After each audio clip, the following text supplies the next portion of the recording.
Welcome to Shallow DeepDive, where we take a deepish dive into the shallow world of branding, advertising, and creative. I'm Joe Qualls.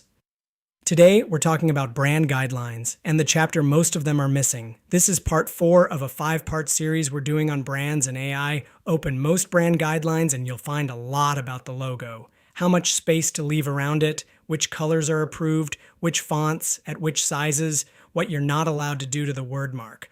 All of it useful, all of it written for a world where the main risk to the brand was someone stretching the logo or picking the wrong blue. Now open the tools your team actually has open. ChatGPT, Claude, Midjourney, Firefly, Canva. Somewhere in that stack, work is being made in the brand's name right now, and almost no brand guide says a word about it. That's the gap. Guidelines aren't there to be admired. They exist so people can make decisions without asking the same question every time. Can we use the logo on a dark background? What's our tone in an apology email? The guide answers so nobody has to stop and ask. That's the whole point of it. Fewer interruptions, more consistency. AI hasn't changed that job, it's just added new versions of the same question. Can we upload this client's proposal to summarize it? Can our supplier generate the campaign imagery? Can we ask a model for 10 variations of this headline? Can it rewrite a product claim to sound better? These are exactly the kind of everyday questions a guide is meant to settle, and on almost every one, the guide is silent. When a guide is silent, people don't stop working. They decide for themselves. One person uploads the sensitive document because it was faster and the deadline was real. Another writes a prompt that sounds a bit off and quietly makes it the house one. A supplier generates an image that's technically fine and completely wrong for you. None of them are being careless. They're filling a gap you left.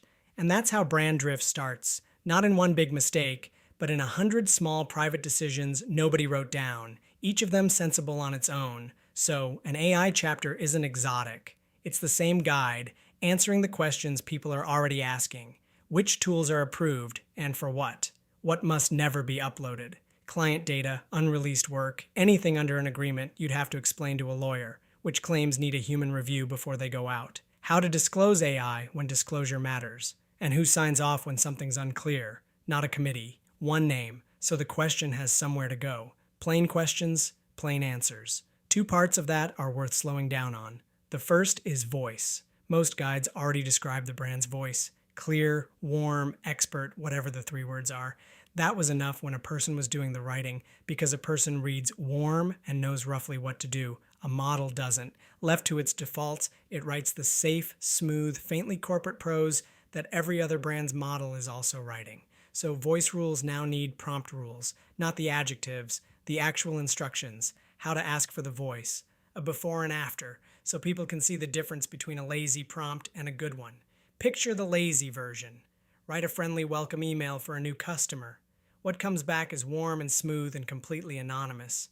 It could belong to a bank, a gym, or a software company. Now picture the version your chapter teaches someone to write. It names who the reader is, what they've just done, the one thing you want them to feel, the phrase you'd never use, and how long it should run. Same model, same 30 seconds of typing, a different brand comes out the other end. The chapter's whole job is to make that second prompt the normal one, not the rare one. And it should list the words your brand doesn't use plainly, because those are the first words a model will reach for. Without that, clear, warm, and expert comes out sounding like everyone else's content calendar. The second is images, and here the rules need more care, because not all generated images carry the same risk. A generated background texture behind a headline is one thing. A generated person is another thing entirely. So is a generated version of your product, or a generated patient in a healthcare ad. A texture is low stakes, a face, a product, a vulnerable subject. Those touch trust, and sometimes the law. The chapter should say which uses are fine to run with, and which ones stop and get a human look before anyone hits publish.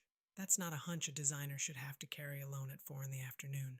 There's one more group the chapter protects, and it's easy to forget. Your suppliers, the freelancer, the studio, the agency working in your name. If you never tell them what's allowed, you've handed them the same silent guide and the same risk, with less context than your own team has. A clear AI chapter is as much for them as for you.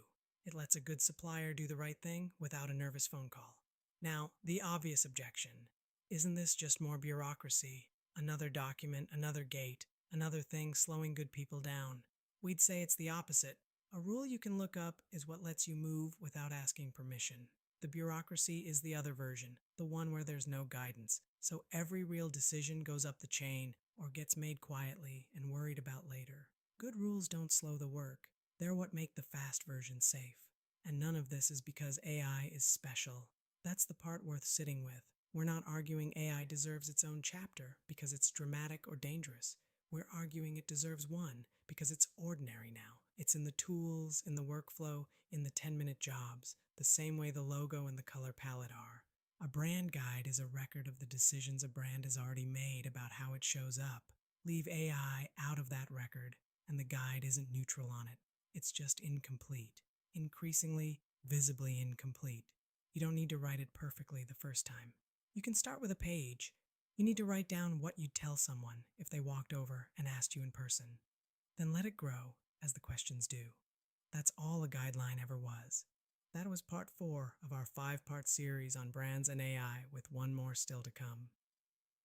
Thank you for indulging us in today's Shallow Deep Dive. We hope you'll join us for the next one. Until then, take care.